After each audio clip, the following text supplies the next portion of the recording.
Buenas noches, señoras y señores, jóvenes de todas las edades.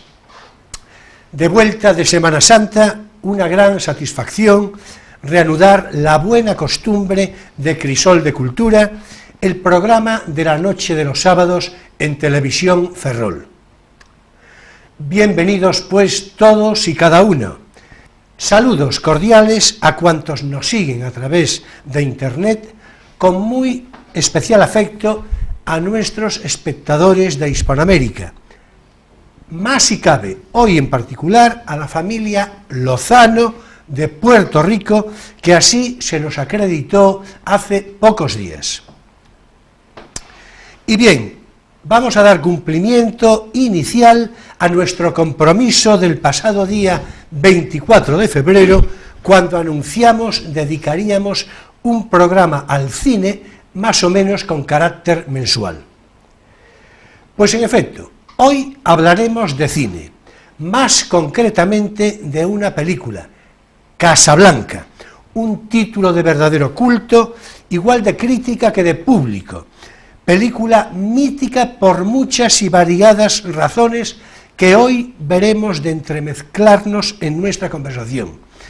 Del todo innecesario aclarar cuánto y cuánto de comentarios y anécdotas interesantes nos esperan en esta próxima hora larga de programa. Y para hablar de Casablanca, me acompaña hoy Emilio Saldaña, que tuvo la frivolidad de sentarse en un sitio totalmente opuesto a lo que es habitual, pero bueno, es una concesión, en fin, que yo le hago gustoso, a condición de que no sea precedente, naturalmente. O sea que Emilio Saldaña a mi izquierda, como es en todo caso de más sana frecuencia su presencia, al que la ética y la estética de esta película creo que le complacen sobremanera. Buenas noches, Emilio, bienvenido. Hola, buenas noches. Y como no, ya oportunamente anuncié que sería con él con quien abordaríamos cada mes este programa dedicado al cine. Nos visita hoy de nuevo José Carlos Polo Rodríguez, para el mundo y el cine, digamos mejor y más sencillamente, José Polo. Actor de doblaje con amplia y fecunda experiencia, es al tiempo director y propietario de la empresa de estudios de doblaje Penteo Films, con sede en Ferrol, y licenciado en filología en filología inglesa por la Universidad de Santiago. Además, es que se le nota mucho lo de que, en fin, que es licenciado en filología inglesa. Digo que se le nota, lo sé yo que se le nota. Y porque hoy va a ocupar nuestra conversación la película Casablanca, se ha de empezar subrayando que José Polo tuvo oportunidad profesional de doblar al español precisamente a Humphrey Bogart. Tarea que me consta resultó sobresaliente, pero que también sé que le supuso particular esfuerzo y dificultad, o sea, mucho más meritorio. Él mismo nos contará de inmediato cómo fue esa experiencia de doblaje. En fin, una excelente forma, creo yo, de iniciar la conversación. Bienvenido, José, un placer recibirte. Un placer, Julio, y gracias por invitarme al programa como de costumbre. Y efectivamente, tuve la gran fortuna, por decirlo de esta manera, de poder doblar en estas dos películas que tenemos aquí para la colección del Corte Inglés de Imprescindibles, una colección de películas clásicas con unos libretos fabulosos. Todas las películas vienen con un libreto editado por la editorial Notorious, con un especialista en cine como es Guillermo Balmori, y tuve la gran fortuna de haber sido escogido en el casting, que hicieron casting para las voces principales, de haber sido escogido para doblar a Humphrey Bogart en estas dos películas. Y ahí, yo lo había visto mucho, lo admiro mucho como actor, desde luego, y ahí fue donde me di cuenta de la dificultad que tiene el doblaje de Humphrey Bogart. ¿Por qué? Tiene una forma tan lacónica de decir los diálogos y a una velocidad endiablada, diciéndolo todo y pronunciándolo absolutamente todo, que adaptar los textos para poder doblarlo y que la sincronía sea la correcta y poder decir con la intención que hay que decir las frases, me resultó realmente uno de los trabajos, se puede decir que más difíciles de doblar a la hora, digamos, desde el punto de vista técnico. Después, la adaptación de los diálogos, por supuesto, también llevó mucho tiempo, pero lo disfruté de una manera, bueno, sobresaliente. Me lo pasé en grande. Son dos películas, una es del año 39, El Rey de Lampa, esta es del 39, y la otra, Hermano Orquídea, del año 40. Digamos que aún no habían llegado la mítica Casablanca, por supuesto. Podemos decir que Humphrey Bogart, antes de Casablanca, tiene 50 películas. Eso empezó en los años 30, contratado en la Warner, y hacían películas, estaban en nómina y hacían películas constantemente, ¿no? Me encantó y realmente descubrí esa dificultad. Muchas veces hay gente que dice, bueno, tenía una voz muy nasal, como... Él había tenido un problema, había participado en la Primera Guerra Mundial, y la metralla, en una explosión, le había causado unas heridas en el paladar y en la mandíbula. Le había entrado metralla por la mandíbula de abajo y le había partido el paladar. Tuvo unas heridas que en las fotos sacadas muy de cerca se notan, las cicatrices, y tenía el paladar un poco tocado y hablaba pues un poco así, un poco de lado y con una forma un poco extraña en cuanto a la pronunciación, derivada de esa herida. Pero bueno, aparte de eso, claro, decía las frases como nadie. Increíble. Bueno, es muy evidente que todo cuanto nos acaba de contar obedece a verdad fiel, porque Humphrey Bogart, aquí presente, naturalmente no hizo objeción ninguna. No hizo objeción ninguna.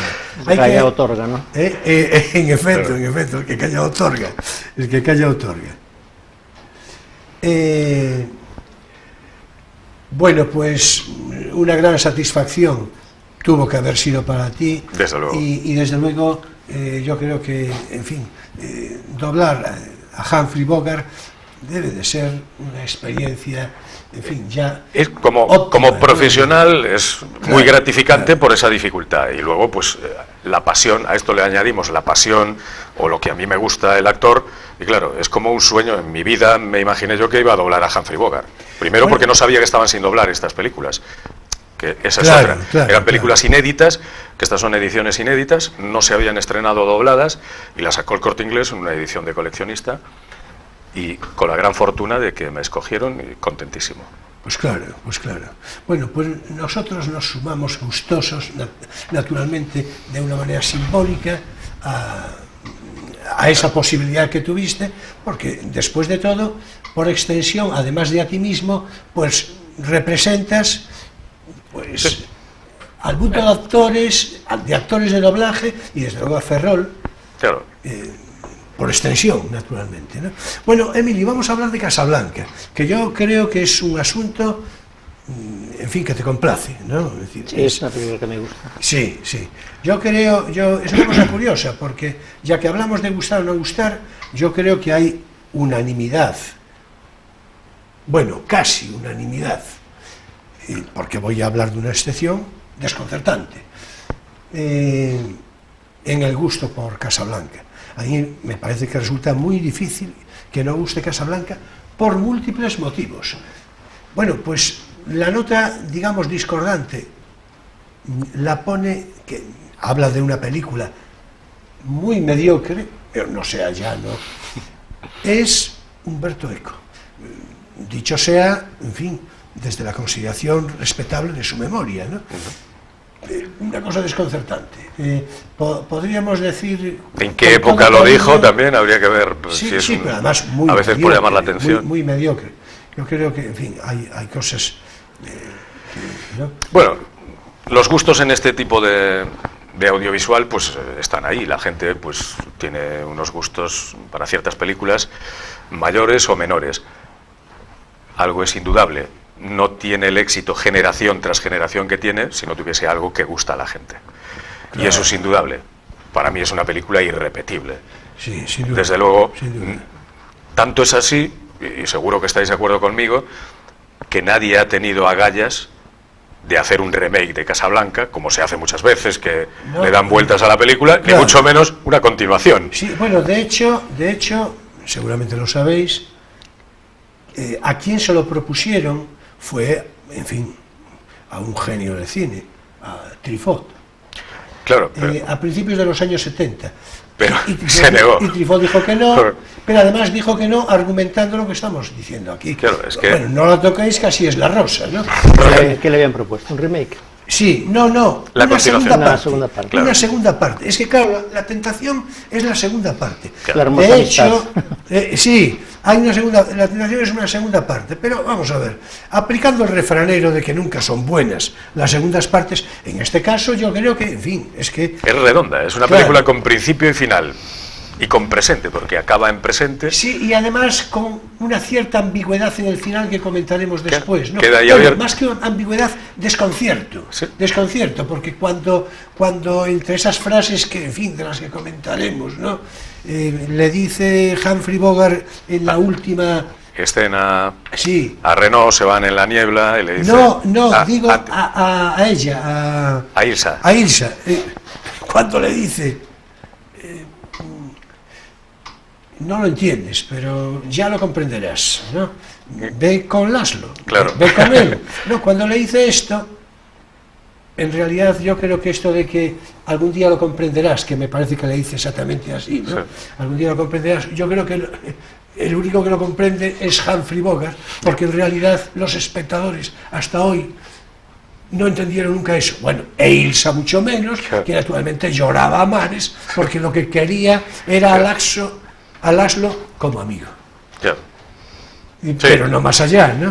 Es decir, no. La pasión era por Bogart. La pasión, claro, Pero ahí claro, triunfa claro. el héroe, porque no deja de ser un héroe en esa película y en cantidad de películas. Es un héroe con un cierto sabor de amargura que luego en un futuro, pasando generaciones, le fue muy bien con ese estilo de personaje, por ejemplo a Robert Redford. Siempre acaba mal en las películas, o se muere o se queda sin la chica, pero con principios. Éticamente es indudable, es un héroe con principios de principio a fin.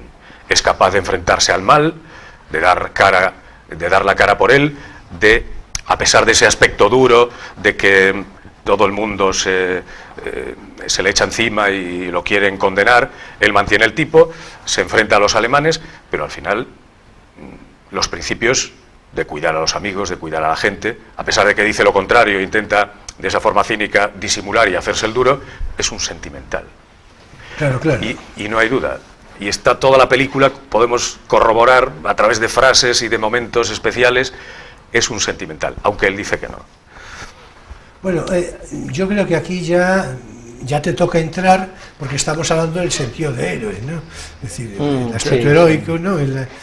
Bueno, es un personaje que casi lo crea aquí para después, porque en realidad lo repite en muchas películas. Claro. El hombre cínico que tiene un pasado con, en fin, desamores o abandonos o traiciones, que se ha acorazado ahí en un cinismo contundente, iba a decir elegante, pero no, Sí. ácido, y que sin embargo sigue en el fondo manteniendo pues unos valores y incluso un romanticismo Sí. por debajo de toda esa coraza. Ese personaje casi se inventa en esta película para él y lo va a mantener en las películas de cine negro que era después. Sí. Es el Bogart que luego, Clásico. sí, Woody Allen saca allí Lo adora y en de sus hecho películas como en su- Soñación allí. Sí, sí. Inspiradora y todo esto, ¿no? Es un personaje que sabe de la vida, que ha sido maltratado, Que pero está de vuelta, sí, pero que todavía conserva ese romanticismo y esa conserva parte en el sentimental. De hecho, hay un momento en que Renault, hablando de este tema, Renault, el prefecto de policía francés, sentado con él a la mesa, después de que Humphrey Bogart, claro, hay que situar un poquito la situación de qué es lo que pasaba. Él tenía un club privado de juego, donde dejaba entrar a quien quería, y la gente sabía que allí se jugaba. Y en un momento dado llega una chica muy romántica que deja ver un poco la aberración que cometía Renault, que era aprovecharse sexualmente de las mujeres a cambio de un visado o de facilitarles una firma para salir de Casablanca. Entonces hay una chica que le propone eso a Renault Renault le dice, vale, pero ya sabes lo que hay que hacer. Si tienes el dinero, vete a Rick, que seguro que ahí te puede prestar el dinero. Entonces esa chica llega a hablar con Rick, se sienta a la mesa, le explica la situación y le dice que su marido está dentro de la sala de juegos del garito que tenía escondido Humphrey Bogart, jugándose todo el dinero que tienen para ver si consigue un premio y poder coger y poder pagar el visado para irse a Lisboa. Entonces Humphrey, de una manera muy dura, le dice, bueno, olvídese que juegue el dinero y que se lo gaste en el bar, pero yo no puedo hacer nada, adiós. Y acto seguido, la chica se queda fuera, acto seguido se levanta Bogart, entra en el garito, se acerca a la mesa de juego, donde está el croupier, le hace una seña con las cejas diciendo, haz lo que te diga, se acerca al chico, que era el marido de esta mujer, pone el pie en la mesa, se apoya cerca y le dice, yo jugaría al 22. El chico se queda mirando, pone el dinero en el 22, consigue el dinero, vuelve a apostar al 22. Le hace una seña al croupier, se lleva el dinero que necesitaba para esto, sale del garito de juego, sale afuera, Renault estaba controlando toda la situación y ahí es donde viene la mítica frase que le dice Renault, que hablábamos del cinismo. Se sienta con él y dice, he visto lo que ha pasado ahí dentro. Y le dice Renault, creo que bajo ese aspecto de hombre cínico se esconde un sentimental. Esa es la frase, una de las míticas de la peli, y es cierto. Él dice, no, yo soy un hombre duro, yo no me juego el cuello por nadie. Sí, lo dice todo el tiempo. Todo el rato, pero no es así. Los hechos demuestran que no es así, que es un tipo con principios. Arriesgó su dinero, perdió 10.000, 15.000 dólares para que esa mujer, con su marido, gente joven que va a América, escapando del nazismo. Y así empieza, porque y acaba no jugándose su dinero, sino su vida, cuando mata al alemán, al mayor Strasser, delante de Renault, para que y Renault no lo detiene, con lo cual demuestra que, claro, ahí otra de las frases míticas. Otra de las frases míticas, después de matar al mayor Strasser, sí. Cae, llega un grupo de policías en un coche, se acercan a Renault, con una mirada directa a Humphrey Bogart no sabía qué iba a pasar, y le dice, ya sabe lo que hay que hacer, detengan a los sospechosos habituales. Sí. Entonces, claro, ahí ya empieza el colegueo entre Humphrey y Renault, que es ya cuando se van caminando. Y esto... Sí, porque descubren esa afinidad, los dos son unos cínicos... Claro, es ese cinismo... sentimentales en el fondo, ¿no? Sí, y arriesgado. Lo comentábamos antes con Julio. Realmente Humphrey se enfrenta de una manera un poco lacónica y chulesca al mayor y a los alemanes que estaban en Casablanca y querían extender. Casablanca era un territorio de la Francia no ocupada, pero que la querían ocupar. Y bueno, es un mayor del ejército alemán que impone un respeto. Y que lleva pistola. Y que lleva pistola y que te puede detener. Pero Humphrey no le tenía miedo. Y también le contestaba... pistola. Sí, pero bueno. Bueno, eso se sabe al final. Se sabe al final. Bueno, pero bueno. Yo creo que... quería preguntarte, tú te encuentras bien, ahí estás. Estupendo. Estás muy bien, muy bien. En su salsa. Claro, conviene tomar nota. Porque normalmente me siento ahí a la derecha. Porque la orientación. Bueno, vamos a ver, yo creo que sí que hacemos muy bien en alrededor de las frases. Sí, porque son y hay para orientar el programa, porque hay muchas y muy buenas. Explican la filosofía de la película. Esas referencias éticas a las que me refería. Bueno, es que es una película de guerra, es una película del 42, en un momento que no estaba nada claro que los alemanes fueran a perder. Claro. Y la participación americana, que en este caso de Rick. Claro. Y no se puede separar de sus circunstancias históricas, como El gran dictador de Chaplin también es durante la guerra. Hace ver la película de otra manera. No es lo mismo que lo hubiera filmado en el año 55. Claro. O sea, es una película de guerra y en cierto modo tiene un elemento de propaganda a favor de la intervención. Sí, no, sin duda. De hecho, fijaos, en esta, ahora que hablas de la propaganda y de la censura, esta película se estrenó en España en el 46.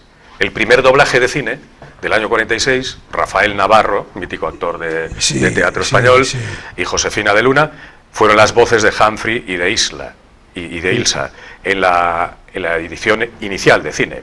Luego la película se redobló en el año 66, con Arsenio Corsellas y Elsa Fábregas, otras dos voces míticas del doblaje. Se volvió a redoblar en el 72 para Televisión Española, con José Luis San Salvador y María Luisa Solá. Y luego, y yo creo que esta es la versión, porque es la voz que todo el mundo reconoce de Humphrey. En el 83, para la televisión española, ya sin censura, esas frases que censuraron en su momento cuando se hablaba de España, la revolución, el bando republicano, el luchar contra el fascismo, todo eso en las versiones anteriores se había censurado y no estaba. En la última versión del 83 ya está la versión original, manteniendo ese, y con la voz mítica de José Guardiola, que yo creo que es la voz de Humphrey, por excelencia. Perdón, es que estaban pasando unos fotogramas muy interesantes de la película y veía yo a Laszlo, pobrecito, Claro. que, en fin, el gran resistente. Pobrecito, no sé, porque se lleva la chica. Sí, pero bueno, lo pasó muy mal en los campos de concentración. Estuvo un año solo. Sí, Bueno, sí. Un año. sí, bueno, yo pensaba en lo de él, en lo de pobrecito era un Claro. poco... En cualquier caso, iba a decir que tú comentabas antes, a propósito del desarrollo del guión o algo así, y con otras referencias hablabas de matar a algún personaje. Bueno, esto es conocido, ¿no? ¿Hubo alguna propuesta para matar Sí. en el guión a Laszlo, Sí. precisamente Para para que Humphrey- posibilitar... Sí. Claro, El final feliz. el final tradicional. feliz, claro, el final, en efecto. Vamos a ver, por una parte eso pues, claro, bueno, se explica un poco, pero yo creo que hay que celebrar que no hayan caído en esa tentación. No. Yo creo que hay que celebrarlo. Es redonda y porque el final perfecta. realmente es este, ¿no? Es decir, el final sin duda es este. Y por cierto, por retomar también que estabas tú en trance de cuando hablabas de Mayor Strasser, Sí. lo hablamos tú y yo hace un momento, porque es que esa frase, en fin, bueno, y otras, ¿verdad? Pero esa frase Esa hay es que de las decirla que se recuerdan porque toda la es, ¿no? Cuando el Mayor Strasser, bueno, el Sentado. capitán Renault le pide de sumarse a la mesa, se invita, sienta. ¿no? Y entonces, y en ese momento, el Mayor Strasser, que era la autoridad del Reich, es decir, le dice cuál es su nacionalidad, ¿no? Y Humphrey le responde, soy borracho. Sí. Entonces, aún Esto es impresionante. a un mayor del ejército del Tercer Reich. Sí. Es decir, Esto es decir, No te vamos tengo a ver, miedo. Todo eso es un edificio al ingenio de los guionistas. guiones, naturalmente, ese ingenio que, hombre, las cosas no son lineales y naturalmente cambian, pero a ver si se cambian para mejor, Sí. a ver si es posible que cambien para mejor, ¿no? Porque eso, claro, a continuación, no tengo que decir, quienes conocen la película lo saben, de inmediato le dice, bueno, en realidad nací en Nueva York, etcétera, Claro. ¿no? Pero soy borracho. Y se lo dice de un modo, tú y yo lo comentamos hace un momento, se lo dice no con una sonrisa, No. poniendo una muletilla, no. Con se cierta lo dice- chulería. Sí, con cierta Sí. chulería. No te tengo Muy miedo. en Humphrey, ¿no? Sí. Es decir, muy, Bueno, es el personaje. Claro. muy en Humphrey, ¿no? Bueno, vamos a Sin ver. duda. Por cierto, antes hablábamos de la opinión de Umberto Eco con ese muy mediocre, ¿no? Sobre la película, pero hay que decir que en general los calificativos son muy elogiosos, ¿no? Digo, de público, de crítica, de tal, muy elogiosos. Y además, algo ya decías hace un rato, yo creo que en la medida en que pasa el tiempo, se nota más y más. Es decir, la película se fue haciendo, fue madurando, sí. ¿no? Fue madurando hasta alcanzar una plenitud que parece ad eternum, ¿no? y mayor cuanto más tiempo pasa. En efecto, es, en efecto, es un en mito. efecto, en O sea, efecto. es tan perfecta que cada vez, en su momento, de hecho, en el palmarés estaba nominada, creo que tenía 8 nominaciones, y al final ganó el Oscar. La peli se estrenó en el año enero del 43, entonces participa en la edición de los Oscars del 44, en febrero del 44, y gana Mejor Director, Michael Curtiz, formidable director, de origen húngaro, con una técnica cinematográfica espectacular. Mejor película Sí, y mejor guión. y mejor guión, de los Adaptado, gemelos ¿eh? Epstein, que Sí. eran dos gemelos, bueno, más Julius Epstein, que fue el que elaboró, digamos, el grueso de todo el guión. Y en la boca, en algunos extras, a mí que me gusta mucho la película, veo todos los extras que puedo y consigo ediciones donde hay escenas que no se metieron, descartes y demás. Pues en uno de ellos, no recuerdo cuál era, pero he visto hablando ya muy mayor, a Julius Epstein diciendo, es que la película iba con tal celeridad que no sabíamos, los actores no sabían cómo iba a terminar. El final no se conocía, no estaba escrito y todo perfecto, no. Se iba haciendo sobre la marcha, iban surgiendo cosas, a ver, con un cierto control, pero no sabíamos cómo resolver el final de la película. Sí, bueno, y en las últimas semanas lo redondearon con ese final. Sí.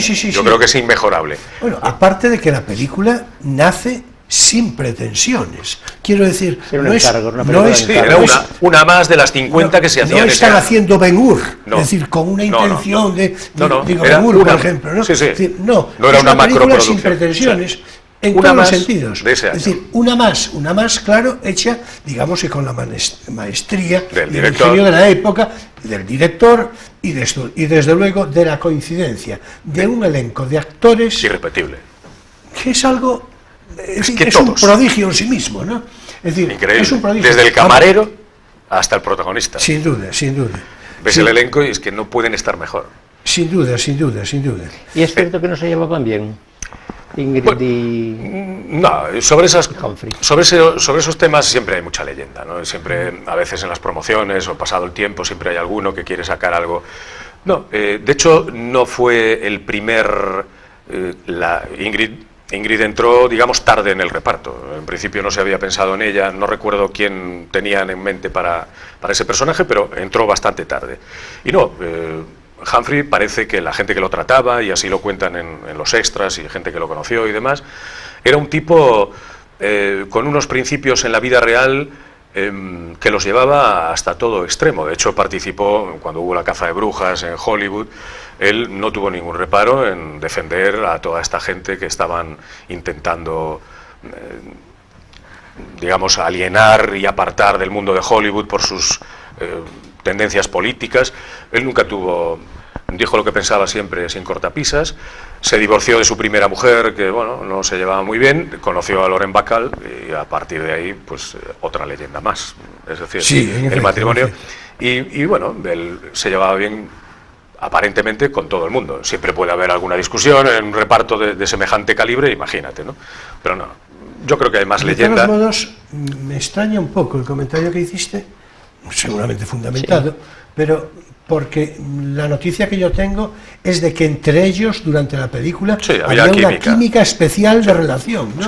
Había un... yo creo que se notaba. Pero te apuntaba así, lo que uno siempre supone, que es que la química personal es la que genera la química en la pantalla, ¿es una suposición realista o no? Es decir, no puede darse una química en la pantalla con antipatía entre los personajes, o sea, entre las personas, digamos. Hombre, es más complicado, porque al fin y al cabo el lenguaje no verbal de un actor está ahí, y si yo estoy con mi mayor enemigo y tengo que estar haciendo algo, no va a salir igual. Pero que si me llevo muy bien. En dos casos que también se hablaron mucho. Uno fue Tony Curtis y Marilyn Monroe en Con faldas y a lo loco, donde él decía cada cosa después de, por ejemplo, besarla era como besar a Hitler.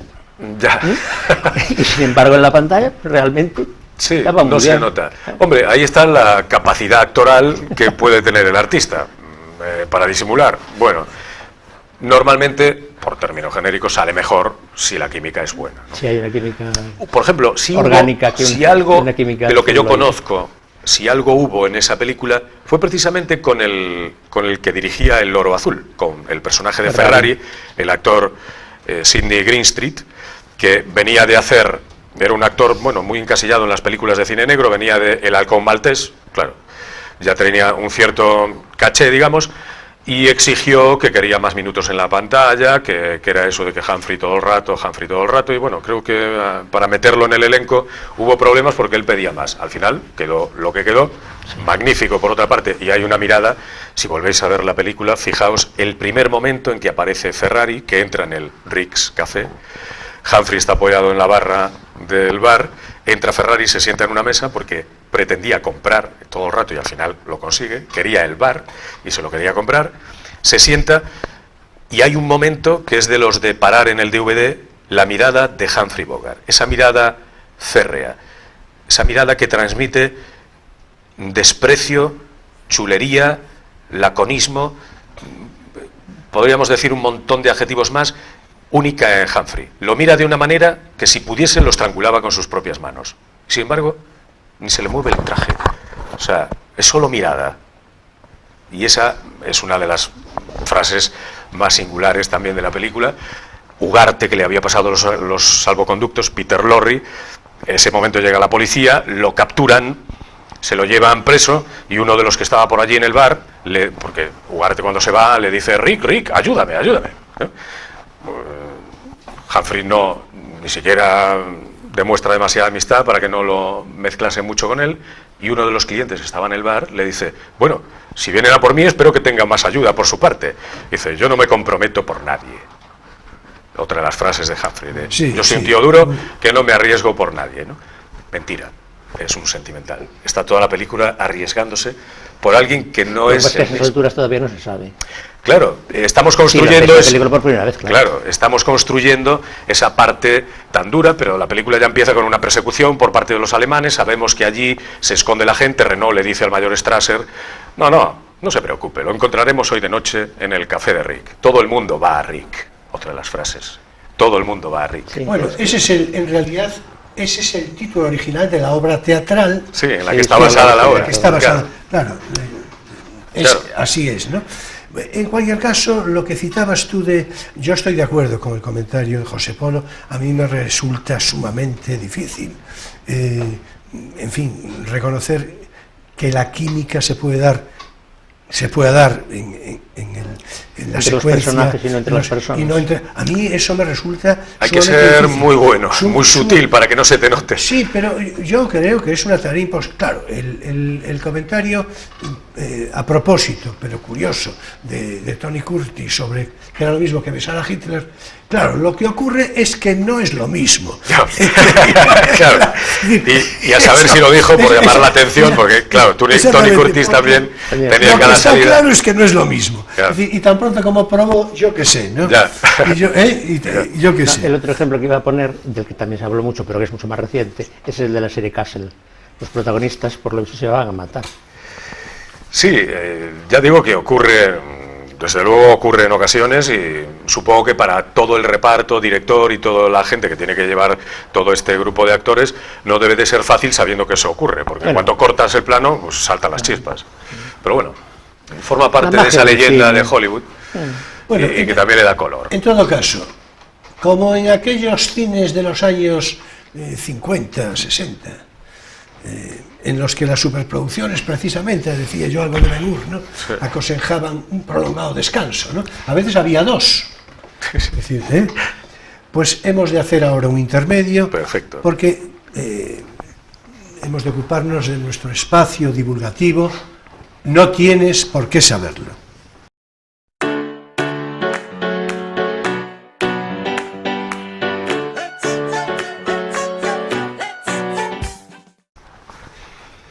Y hoy es turno para nuestra recomendación de lectura. En fin, a ver qué nos trae Emilio, seguro que algo interesante y atractivo. Pues, y empezamos por donde quieras. Es decir, sí, yo no tengo nada narrativo, como muchas veces traigo ensayo, digamos, no, en fin, filosofía en general, sino ensayo divulgativo. Esto es de un ferrolano ilustre. Sí, un ferrolano ilustre del que hablamos todavía el otro día y sobre el que volveremos a hablar en cualquier momento. Sí, es Santiago Montero Díaz. Que, un sabio. Un sabio, sí, yo creo que ese es el resumen. Sí, un sabio. El resumen es un sabio, sí. Por lo que yo sé de gente que lo trató personalmente mucho, como Juan Blanco, por ejemplo, que fue alumno suyo, pues era un sabio en un sentido hoy casi desconocido de la palabra. Sí. Es un hombre que sabía mucho de todo y en profundidad, y especialmente de lo suyo, que era historia antigua y... Bueno, era su cátedra en Madrid y todo esto. Entonces él escribió sobre casi todas las cosas, desde la vida de Alejandro Magno, Trajano, Calliclés, pero también escribió sobre el Quijote, un librito en el año 57, por ahí, que no se le hizo mucho caso, pero se reeditó recientemente, porque esto es del 2000 y pico, del 2005, en Linteo. Y es un conjunto de ensayos sobre el Quijote que él tenía desperdigados por aquí y por allá, porque la mayor parte de su obra es ensayos breves en revistas de erudición o boletines de facultad y cosas así. Así es. Entonces da un poco todo así. Y aquí reunió ya muy pronto estos capitulitos de cosas. De hecho, algunos son brevísimos. El último, por ejemplo, que me gusta porque se llama El valor en Cervantes, dice: empleo cervantino de la palabra valor en sentido axiológico, es decir, en el sentido de valor moral. Es una cosa de una página solo, una página breve. O sea, son realmente... Pero concentrada. Sí, sí. Concretamente se reivindica que la palabra valor en el sentido de valor moral no es demasiado reciente, bueno, es demasiado reciente, en fin, empieza en el Renacimiento más o menos, y entonces él añade a Cervantes, a uno de esos primeros autores que utilizaron la palabra valor en este sentido, como sinónimo de valor moral, como cuando decimos educación en valores, ese sentido que ahora claro es el primero, en su momento no fue ni mucho menos el primero. En fin, un libro muy interesante y con algún capítulo que hizo historia dentro de la bibliografía cervantina, de la investigación cervantina. Sobejano subraya uno que se llama Quijotismo y Palomequismo, creo. Palomequismo de Palomeque, es el ventero de la segunda venta donde mantean a Sancho Panza, y para Montero es el antiquijote, el modelo del antiquijotismo que ya el propio Cervantes elabora dentro de su propia novela, y entonces él pues se dedica a ese ensayo, quizá el más interesante, a mostrar esa especie de antítesis entre Palomeque y el Quijote, y esas actitudes antitéticas que él llama quijotismo y palomequismo. Bueno, un librito breve, se lee muy bien escrito, da gusto, y en fin, yo lo recomiendo para cualquiera que le interese el Quijote y, en fin, los ferrones ilustres. Así es, y por otra parte tiene un título en sí mismo descriptivo sí, y atractivo, ¿no? Compañero eterno. Es una de las cosas más difíciles a veces, en las películas ya por extensión, el título. Y las traducciones que luego, si el título es extranjero, las traducciones luego que se hacen de los títulos. Yo iba a decir que el compañero eterno no es ninguno, no es que muchas veces los libros que agrupan una serie de ensayitos breves, como los libros de cuentos, muchas veces llevan el título de uno de esos. Sí, no, este no es el caso. Aquí los capítulos dedica uno a Turgeniev y a Dostoyevsky, y a mí me parece más interesante la parte de Dostoyevsky y Cervantes que la de Turgeniev, la idea de la muerte, Don Quijote y San Ignacio de Loyola, el quijotismo y el palomequismo, y luego dos ensayitos muy filológicos que son ese de la palabra valor y del silencio en el Quijote. Bueno, ya vemos que un volumen, una recomendación muy interesante y por otra parte muy singular. Sí, quizá. Hombre, el Linteo no es una editorial muy conocida, pero bueno. Sí, bueno, quien es menos conocido es el propio autor. Eso sí que lamentablemente, es una cosa lamentable realmente. Claro, es una cosa, es decir, lamentablemente. Y, en fin, todo se andará, no es tampoco descartable que, entre otras cosas, sea también por sesudas lecturas políticas, por aquello de la... Ya, bueno, es decir, es que porque esto, él tuvo su momento marxista, este señor Montero, sí, y luego su momento falangista. Bueno, habría que decir menorcista, porque fue bueno, muy escaso. Sí. pero bueno, en sí, fin, ¿no? Él sigue sin con las Hons. En las Hons, sí, en las pasó Hons. Del marxismo a las Hons. Sí, a las Hons, bueno, sí. Hay más casos en la historia que ocurre y a veces con buenos resultados, pero bueno. Bueno, ya lo dijimos por otra parte en el programa anterior, esto no es una conversión de pronto después de la guerra, no. Esto se produce durante la Segunda República. Sí, bueno, porque hay elementos afines, pues cierto obrerismo, cierta preocupación social, y luego otros completamente contrarios. Pero bueno, es que es muy interesante esto, es decir, lo de la... Hoy nos ocupa esto, naturalmente, pero el concepto de justicia social y de preocupación social, pues está asociado a la izquierda, pues porque la izquierda se encargó de agitar lo suficiente esto. Pero naturalmente hay referencias revolucionarias no marxistas que naturalmente tienen también preocupación por la justicia social. Es que, en fin, es como si estas estas que cito, últimas, pues negaran lo de las... Se lo roban en exclusiva, esa exclusividad es falsa. Es que vamos a ver, claro, y naturalmente, pero es falsa de toda falsedad, nada de... no, es decir, preocupación por la justicia social. Parece que seguro se apropiaron... Tres que estamos aquí la tenemos. Otra cosa sea el procedimiento, pero en fin, bueno, que vamos, que una recomendación magnífica. Ya me apresuro yo a referir el título, hablando de títulos, que es verdad, un título igual para un artículo de periódico que para un libro o una película, tiene importancia no menor, y los editores lo saben muy bien. Claro. Sí, claro. Porque eso va a tener una demanda desde el punto de vista psicológico importante. El impacto. Bueno, este título de Vargas Llosa, que voy a repetir de inmediato, el título ya es muy bueno en sí mismo, porque, repito, voy a citarlo de nuevo, pero el título es Travesuras de la niña mala, que yo creo que esto, en fin, es que ya uno se acuerda necesariamente, ¿no? Bien, pues en efecto, voy a mostrar el libro Travesuras de la niña mala, de Mario Vargas Llosa. Bien, es un título del todo ejemplar de la pauta y de la forma de narrar del autor, de Vargas Llosa. Una trama ágil, atractiva, que engancha al lector desde las primeras líneas, en las que la orquesta de Pérez Prado ameniza los bailes de carnavales del Club Terrazas de Miraflores y del Out Tenis de Lima, y donde ya anuncia que ocurrieron cosas extraordinarias en aquel verano de 1950. Ricardo, el protagonista masculino, va a vivir alrededor, delante, cerca, lejos, contra, a su pesar y en una espiral de sin vivir el amor de y por la niña mala. Ya en Londres, París, Tokio o Madrid, encuentros y desencuentros que van tejiendo y deshilachando esta historia de amor trágico, ribeteado de emociones y lances apasionados. Vanidades, sacrificios, mentiras y verdades, a veces heroicas, a veces vanas y duras y tristes, y siempre la tensión de la trama, la tensión del amor, la tensión del suceso de sus vidas, con un final imprevisible.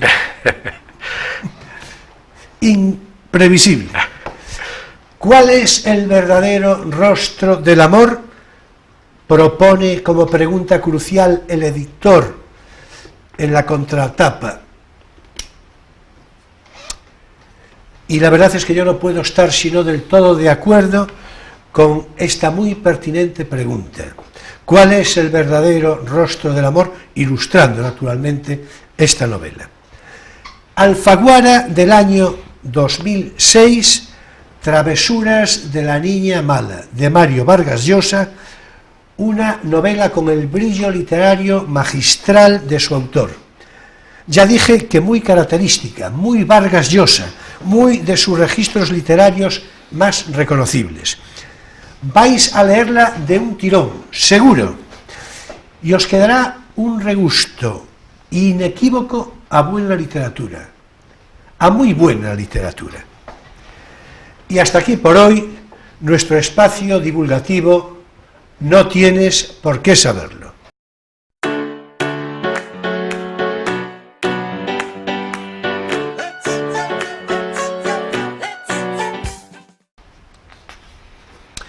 Y bueno, ya le vamos a entrar, a ver, que yo quería decir así alguna cosa suelta que quedó, porque yo creo que debemos de seguir, en fin, entrándole a las frases fundamentales, ¿no?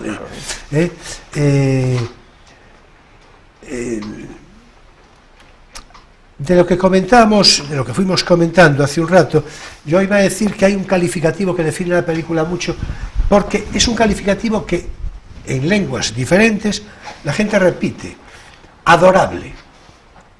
Es decir, adorable. Que es una cosa curiosa. Porque, me gusta. Sí. Adorable. Yo creo que le cuadra. Hay con una la época, unanimidad. con la atmósfera, encaja perfectamente. ¿Estamos de acuerdo? Sí, Yo creo que no es casualidad, considerando que es una palabra, en fin, que hay que buscarla, hay que querer decir eso. Sí.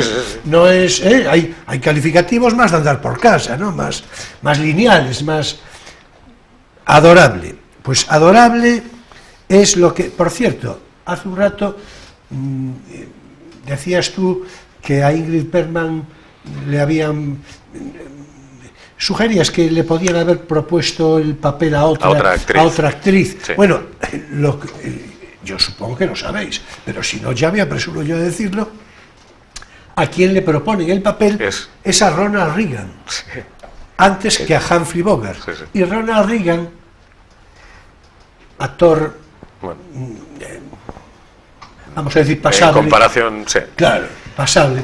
Declina el aceptar el papel, y yo creo que hay que agradecerle muy de veras a Ronald Reagan que, en fin, que no lo haya aceptado, ¿no? Bueno, es que esta película está llena de azares. No solo el hecho de que nadie supiera cómo iba a acabar, nadie, hasta prácticamente el que acabó. Sí. Que ya es bastante azaroso. Sino los cambios de planes, cambios de enfoque, cambios de... En fin, y también esto. Bueno, de hecho, también se dice, no sé si será cierto, que antes, incluso que Ronald Reagan, se lo habían propuesto a Gary Cooper, el papel de Humphrey eso Bogart. sí que ya se me escapa. Claro. Eso sí que no Otra de las leyendas, claro, todo esto es muy a posteriori. La película se estrena, lo que tú decías antes, nadie se imagina que va a tener esa repercusión, empiezan a pasar los años y se acaba convirtiendo en un mito. Entonces, unos y otros empiezan a comentar y surgen los comentarios de todas. Es difícil imaginarse otro Rick, claro, ¿no? Pero yo no sé, Gary Cooper, no sé, lo veo como un poco bueno de más. Yo no quiero ni pensarlo. No sé.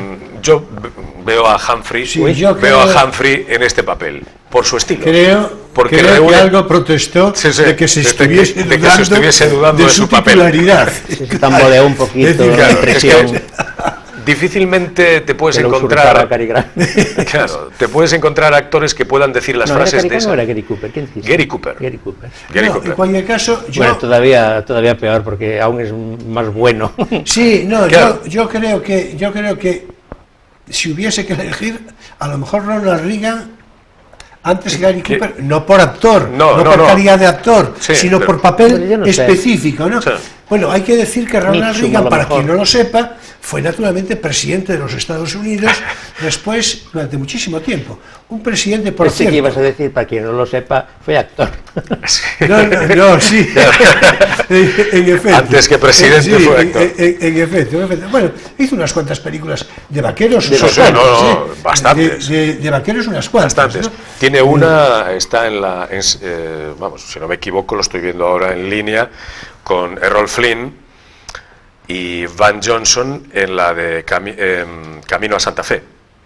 Es uno de los soldados que envía. Por otra parte, como presidente no es lo que nos ocupa ahora, pero es curioso porque fue un presidente muy contestado desde el punto de vista del mundo político de la izquierda, fundamentalmente, ¿no?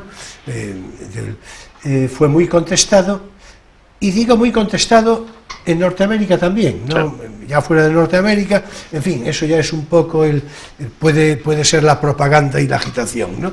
Pero en Norteamérica, y sin embargo pasa por ser el presidente con mayor popularidad de la historia de los Estados Unidos. Esto tiene su curiosidad, en fin. El mundo de la política es muy extraño. Claro. Bueno, volvamos a Casablanca, que es lo que nos ocupa. Vamos a ver. Que por cierto se cumplen, es un poco también, por eso hemos escogido esta peli, 75 años. Sí, así es. Del estreno de la película. Así es. Vamos a ver, tú y yo hablábamos el último día, te decía yo que tócala otra vez, Sam, que era una cita errónea. Sí. Y es cierto. Y es cierto. Es decir, en realidad lo que dice... Eso es como elemental, querido Watson. Por lo visto que no lo dice nunca. Sí, bueno, o como ladran luego cabalgamos en el Quijote, que específicamente la frase así no aparece realmente con esa literalidad, ¿no? Hay un cierto espíritu, otra cosa. Bueno, en cualquier caso, tócala otra vez, Sam. No, eso no lo dice, no. Ya te lo comentaba el otro día. Y está comprobado, además, por el original. Dice, no sé si realización va a tener oportunidad de incluir la secuencia, dice, tócala una vez, Sam, en recuerdo de los viejos tiempos. Y porque Sam finge no escucharla, ella insiste y le dice, tócala, Sam, toca a medida que el tiempo pasa. Sí. No, es decir, no sé si exactamente con esta literalidad o algo así, ¿no? Bueno, y después hay la otra parte en la que está Humphrey Bogart solo dice, con Sam. Tú la tocaste para ella, tócala ahora para mí. Claro, y le dice, y tócala. Si ella pudo soportarla, yo también podré, tócala. En efecto. En esa escena, con el Humphrey mítico de la película, solo, de noche, bebiendo, ahí con su soledad. Precisamente lo tenemos ahí en pantalla. Ahí está. Esa forma parte de la historia. Claro. Y ahí es que cuando son dos muy opresivos, porque en realidad están todo el tiempo o dentro del café, que es una cosa así como muy... Sí, y en lugares concretos del café. Sí, o de hecho, en sitios medio cerrados, por eso el aeropuerto está cerrado por la niebla y porque es de noche y también... Claro, hay una anécdota buenísima con el aeropuerto. El aeropuerto era un hangar, no es exterior, es un hangar dentro de los estudios, con una pantalla de cine haciendo de fondo, para dar perspectiva, un avión recortado en cartón, pegado, y para conseguir la perspectiva, porque cuando ves los planos de las escenas desechadas se ve perfectamente, los planos largos de estas escenas que recortan de la película, se ve la pantalla, se ve al equipo técnico, y los técnicos, los mecánicos que estaban pululando alrededor del avión eran enanos. Habían contratado enanos para que el avión, por la escala, por la perspectiva, para que el avión pareciese más grande y no se viese una figura humana casi por encima del avión. Y mucho del personal que pasaba por allí, que no sabía cómo se estaba rodando esto, se quedaba bastante asombrado de ver gente pululando por el plató, que formaban parte de la escena que se estaba grabando, y de esta manera que no se había hecho, normalmente estas cosas no se hacían. Y era interior. El aeropuerto era un interior del hangar. Esa opresión, jugaban con la niebla para que no se viese, claro. Y esas luces bajas y esas, claro, los planos, esos primerísimos planos. El único trozo que hay así con exteriores que son falsos, pero que son exteriores que dan verdaderamente sensación de exterior, es en el flashback de París. Cuando van está hecho aposta. Y claro, está hecho aposta para el contraste. La alegría. Se ríe él, el rato que se ríe, la única vez. Solo ahí. Sí. El resto es amargura, pero luego viene el perdón, cuando ella le cuenta la verdad, porque él, claro, se quedó tirado en la estación creyendo que lo había dejado, pues no se sabía por qué. Luego, viendo cómo la lluvia deshace las palabras. Es que ahí está el director. Ese plano de la estación, con la gabardina, subido a la escalerita inicial del tren, leyendo la nota de Ilsa, diciéndole, no lo entenderías, déjalo así, y la lluvia cayendo y la tinta desvaneciéndose, y con la mirada de angustia y no saber qué pasa de Humphrey Bogart. Eso es el lenguaje del cine. Eso es el lenguaje del cine. Claro. Eso es un mago, como este director, Michael Curtiz, difícilmente conseguible de otra manera. No, una vez que lo ves, no te lo imaginas con otro actor. Yo creo que es así. Sin duda, sin duda. Por otra parte, ya hace un buen rato te referías de una manera muy a propósito al lance cuando el mayor Strasser le pregunta cuál es su nacionalidad y él dice eso de soy borracho, ¿no? Es decir,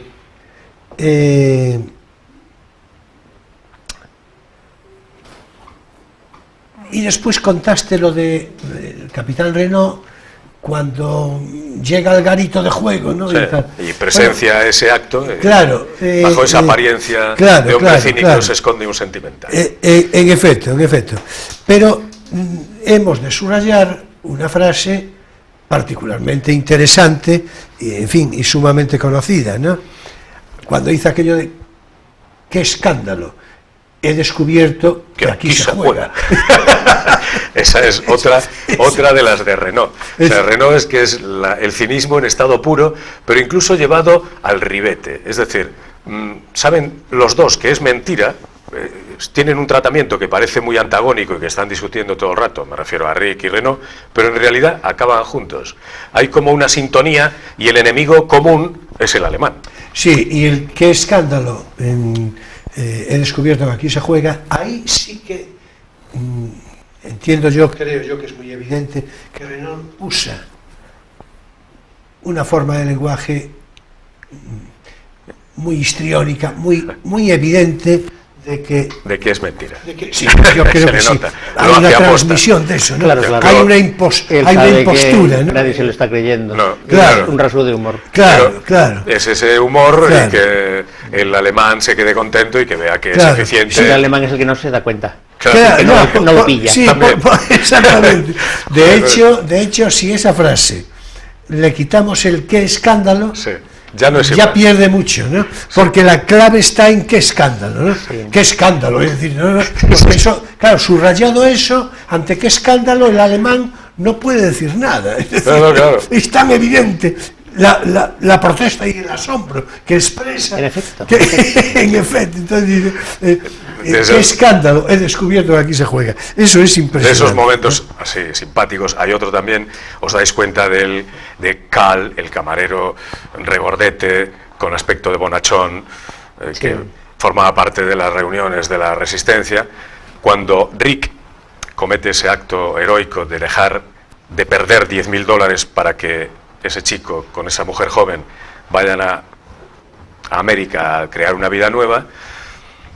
Justo cuando Rick está saliendo del garito de juego, hay un hombre de los que estaba jugando allí dentro que le pregunta al camarero: oiga, esto es un local honrado, ¿no? Sí. Y le responde el camarero: ¿honrado? De una honradez acrisolada. Sí.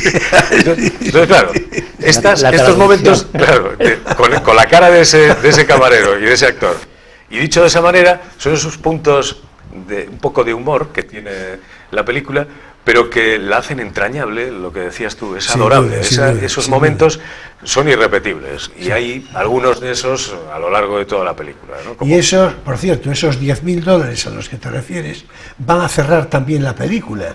Que son los que le debe la apuesta que hizo con Renault. Claro. Que le apostó a que Laszlo saldría de Casablanca. Y dice, en fin, me debe 10.000. Me debe 10.000.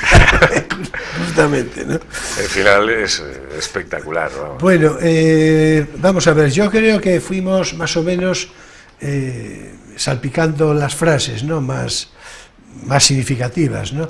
Desde el punto de vista de la película, pues desde un punto de vista, digamos, formal y de contenido, hoy no nos va a dar tiempo. No sé si el próximo día nos vamos a ocupar de Casablanca. Bien, es verdad que tú y yo, Emilio todavía no lo sabe, tú y yo tenemos otra pretensión en principio, pero a Casablanca siempre podemos volver en cualquier momento, ¿no? Como decía García, es una película a la que hay que revisitar. Bueno, por cierto, ya que dijiste García, mira por dónde, qué bien, porque iba a hacer yo mención de eso, iba a hacerlo porque, claro, lo hablamos tú y yo. Es decir, García, José Luis García, el magnífico y extraordinario director de cine, para mí una referencia, una debilidad como director. Yo por García siento una amistad que no tengo. ¿No? Es decir, parece que forma parte del patrimonio cinematográfico español. Aparte de que a mí su cine intimista, en particular ese, que suele tenerlo casi todo, ¿no? Ese cine literario que hace, ¿no? A mí me encanta. Y luego me encanta él en lo personal, o sea, es un tipo con el que yo creo que me llevaría bien. No sé si él conmigo, eso ya, en fin, pero yo siente pasión por Casablanca. Yo creo que sí, en efecto, siente pasión por Casablanca. Y no lo oculta. Y eso, escribió Casablanca revisitada. En fin, hay que ver qué grande, pero qué grande es José Luis García y qué grande fue cuando aquellos programas de qué grande es el cine y qué grande es el cine español en televisión. Es decir, eso de verdad que es una cosa, ya que estamos en televisión, él no necesita de nuestros homenajes, de mis homenajes, pero desde luego vaya desde aquí toda mi admiración, ¿no? Bueno, pues vamos a cerrar, ya tenemos que cerrar, entonces vamos a cerrar con algunas de esas frases así sueltas, de las que más o menos tengo por aquí. Bueno, creo que este es el principio de una hermosa amistad, yo no sé si llegamos a decirlo, pero es el final de la película, cuando entre la niebla, ¿verdad? Van caminando y se ven de espaldas. El capitán Renault y Rick. Después de decirle que iban a dedicar, ahora que tendrían que tener cuidado con el tema de la resistencia, bueno, nos vamos a llevar bien. Creo que esto es porque el principio de una hermosa amistad. Y los 10.000, ¿no? Los dos han desvelado, digamos, ese fondo comprometido con la libertad frente al nazismo, digamos, que es lo que representa la simbólica botella de agua de Vichy, que no es Vichy catalán, agua de Vichy, que tira la papelera y la da una patada. Eso es muy visible además, porque ya desde que la coge, cuando está de pie y antes de echarse el agua ya se ve la botella y hay un plano de la botella. Sí, bueno, hay que decir esto en otra ocasión, pero hay que decir que en ese aspecto es una película bastante idealizada y seguramente no muy rigurosa en el tratamiento real de hechos probados. Es decir, pero eso no importa mucho, ¿no? Pero hay un momento muy emocionante de la película que es claramente en este sentido de película política, de cine antifascista, que es cuando se pone a cantar la marsellesa. Sí. El duelo de canción entre los alemanes que va perdiendo, y que el público, sin duda, el público del café cada y vez cine, más. Cuando ve la película, claro. También. Bueno, como tenemos que dejarlo, dos frases últimas, si os parece, de Rick, o sea... Bien. Hay una que se me escapa, si recordáis el comienzo de la película, cuando entra ese actor también formidable, Peter Lorre, que entra con los salvoconductos para dejárselos una hora y que los tenga ahí escondidos Rick. Se acercan, parece que Humphrey lo trata con cierto desprecio, en plan, ya te estás marchando, no me des mucho la lata. Sí, ¿no? Es que lo desprecia. Claro, y esa es la pregunta que le dice Peter Lorre, mirando desde abajo con ese tipo. Con esa cara que tú me desprecias, ¿verdad? Y le dice Humphrey, si pensara en ti en el día, probablemente sí. Esa es otra de las frases sin duda, que ya desde el comienzo de la película te muestra por dónde van los tiros. Cuando le contesta, sin pensar en ti, probablemente. Bueno, y Humphrey, muy en Humphrey, respeto a Isa, naturalmente, dice aquello de todos los bares, en todos los pueblos, en todo el mundo... Has tenido que venir al mío. En efecto. Pues que no era casualidad. Sí, claro. Pero igual, él no lo sabía. Buscándolo. Claro. Y esta cuestión simpática también con los alemanes de trasfondo, que dice, los alemanes iban de gris... Y tú ibas vestido de azul. Sí, porque como la película es en blanco y negro. Sí, de hecho después en los recuerdos, bueno, se ve, claro, es un blanco y negro. Es un color clarito, pero hay que adivinar. Tienes que imaginártelo azul, porque no hay manera de verlo. Sabes que es un color claro, pero de amarillo. Bueno, disculpad, ya no va más. Es decir, en fin, parece... El garito de Casablanca, el garito de Rick.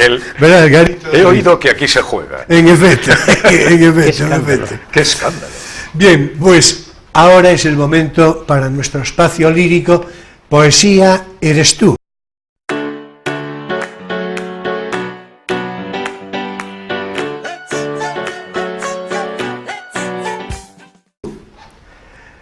Y hoy, que nos hemos dedicado a hablar de cine, antes que una específica composición poética, me parece de incluir, como más a propósito, un texto muy cinematográfico, muy singular y además creo que escasamente conocido.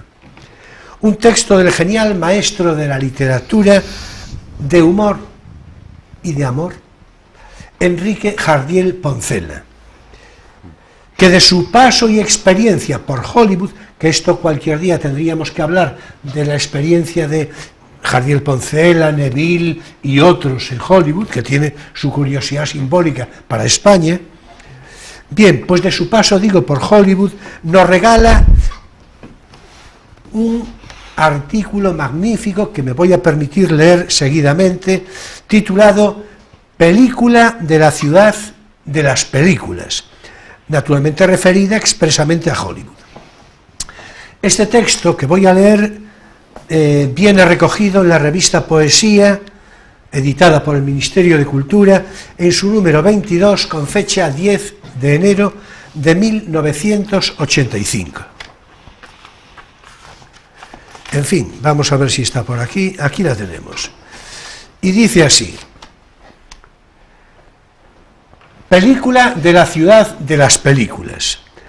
Dentro de la igualdad estándar de las ciudades norteamericanas, Hollywood es una ciudad singular. La descripción de Hollywood no puede, por tanto, sujetarse a una norma, ni a un ritmo, ni a una ley, ni a un método, ni a un programa. Tiene que ser una descripción sincronizada con Hollywood mismo, una descripción arbitraria, deshilachada, un poco tocada de la cabeza, desigual y a un tiempo completa y fragmentaria, una descripción provisional como es también Hollywood, que vive en una provisionalidad tan provisional que parece definitiva. Ya tenemos a Jardiel, en su salsa. En efecto, en Hollywood no se alzan más que dos monumentos. El uno, que representa un ángel de pie, inmortaliza a Rodolfo Valentino, y el otro, que figura un guerrero a caballo, es el anuncio de una farmacia. Todas las mujeres de Hollywood parecen la misma, y al verlas pasar no se sabe si han pasado una vez 20 mujeres o la misma mujer 20 veces. En Hollywood existen casas de juego clandestinas anunciadas en la radio. Se anuncian condenándolas, claro. Se anuncian diciendo: es una vergüenza en la ciudad una casa de juego donde van unas muchachas preciosas y donde se bebe con absoluta impunidad. ¡Qué escándalo! La casa está en la calle de tal número tantos. Si yo lo hubiera visto, no lo habría creído. ¡Qué bochorno! Bueno, esto es impresionante. ¿Estáis de acuerdo? Claro. En Hollywood existe un barco que, bajo la denominación de El viaje a ninguna parte, mirad por dónde, el remedio de la película de Fernán Gómez, ¿no?, os pasea 12 horas por alta mar, proporcionándoos mujeres, vino, juego, deportes y cuanto queráis exigir. En Hollywood se cometen 4 o 5 atracos callejeros diarios, seguidos de lesiones a muerte. En Hollywood, el que no tiene automóvil usa patines. Por cierto, una modernidad, ¿no? Sí. En Hollywood los niños visten a todas horas con maillot y son las únicas personas mayores de Hollywood. Cuando un automovilista de Hollywood se salta el disco rojo, no hay quien la libre de la multa, y a la tercera reincidencia a la cárcel. Pero si por el contrario atropella y mata a un transeúnte pasando cuando está abierto el disco verde, entonces no tiene obligación ni de pararse por curiosidad a ver el cadáver. El party, o fiesta particular en casa, es clásica en Hollywood. Hay 3 clases de parties: el de etiqueta y protocolo, formal party; el de carnaval, fancy dress party; y el de trapillo, el informal party. Para un europeo habituado al empaque de las soirées del viejo continente, todos los parties de América son de trapillo. Pues ningún europeo acepta que pueda ser de etiqueta una fiesta durante la cual los invitados se sirven el lunch por sí mismos y, cogiendo su cubierto, su pan, su servilleta y su taza de café, se llevan su ración a un rinconcillo para comérsela sentados en el peldaño de una escalera o en el suelo debajo del piano de cola. Esto yo creo que, en fin, muy brevemente, ¿no?, pero ese sentido de lo democrático norteamericano. Lo que lo distingue, a lo mejor desde una cierta vulgaridad, no diré que no, pero ese sentido campechano, sí, en su sentido más, ¿no? También en Hollywood es costumbre contratar pieles rojas con destino a los parties.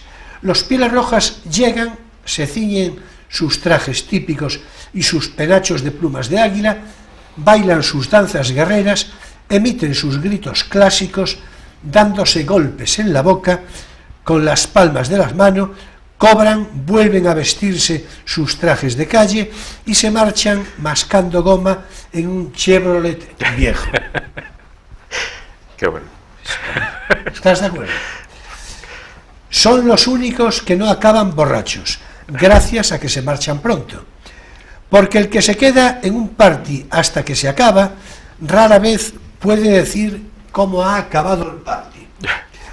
Cada 5 o 6 casas, también de Main Street, se alza un burlesco. El burlesco es el teatro pornográfico de Estados Unidos, y como todo lo del país, si se exceptúa el gangsterismo, que no es producto del país, también la pornografía de los burlescos es joven, simple y un tanto ingenua.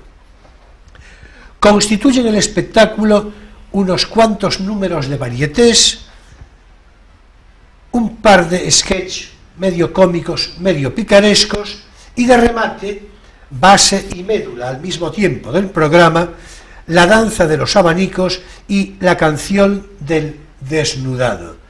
Más o menos lo previsible. Lo mejor que se puede hacer en Hollywood es marcharse de Hollywood refugiándose en una playa. En las playas de Hollywood solo hay 2 ocupaciones a elegir: o tumbarse en la arena a contemplar las estrellas, o tumbarse en las estrellas a contemplar la arena. Enrique Jardiel Poncela. En fin. Si las estrellas se dejan, claro. Las de Hollywood. Por supuesto, por supuesto. Por supuesto. Creo que... Porque lo veo muy optimista, al Jardiel. Sí, bueno, vamos a ver. Jardiel, desde el punto de vista de, en fin, el amor como un elemento indispensable para la respiración. Es decir, tenía por la mujer, en fin, una admiración, como diría yo, inagotable, ¿no? Pero hoy se harían lecturas particulares de cómo sería esa admiración. En fin, el signo de los tiempos, ¿verdad? Pero siempre el ocurrente y singularísimo ingenio del surrealista Enrique Jardiel Poncela, dígase en homenaje a su obra y a su memoria. Y es con tan jubiloso motivo que damos término por hoy a nuestro espacio lírico Poesía eres tú.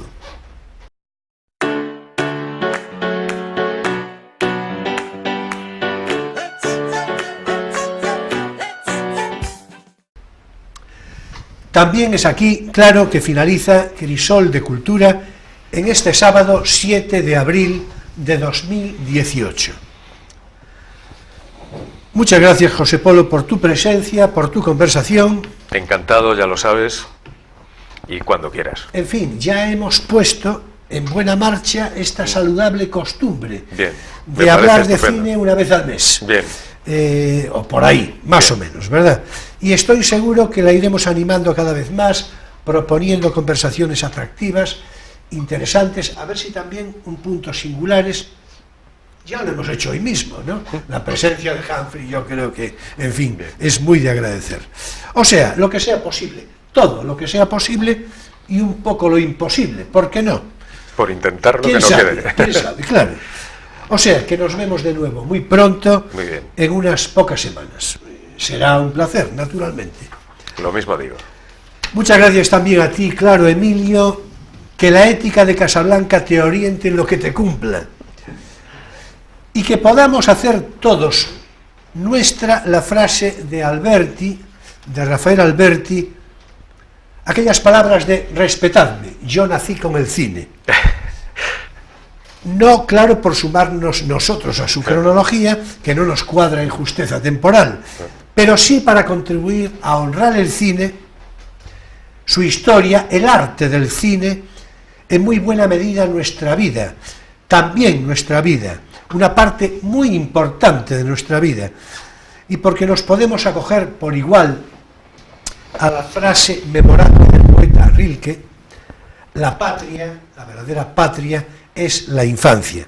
Claro que él tenía más que explicables razones históricas y en consecuencia psicológicas para que esta frase le brotara de la mente y desde luego del corazón, porque el hombre, en fin, nace en el Imperio Austrohúngaro, escribe en alemán, en fin, entonces tiene que buscar una patria como sea, pero desde luego, en cualquier caso, la hondura y la esencia de lo que dice, yo sí estoy de acuerdo, la patria es la infancia, sí. Sin duda, sin duda. Señoras y señores, jóvenes de todas las edades, mi gratitud toda por vuestra presencia fidel, inteligente y crítica, por vuestro seguimiento cómplice de este programa Crisol de Cultura. Hasta el próximo sábado a las 9:30 de la noche, con repetición el domingo entre 7:30 y 8, según obligados ajustes de programación. Y después, claro, en YouTube a través de Internet. Y en fin, esa recordación de costumbre, pero hoy de una manera singularmente interesante, singularmente interesante. Si estáis viendo este programa en su emisión del sábado, sabed que seguidamente se emitirá la película Casablanca. Todo un homenaje y una, en fin, un broche espléndido al programa de hoy. Nos vemos el próximo sábado en Crisol de Cultura, Televisión Ferrol, a las 9:30 de la noche. Como siempre, queridos amigos, será un placer. Y bueno, no tendría que repetirlo. Ya sabéis que paso lista. Muchas gracias, buenas noches y feliz semana.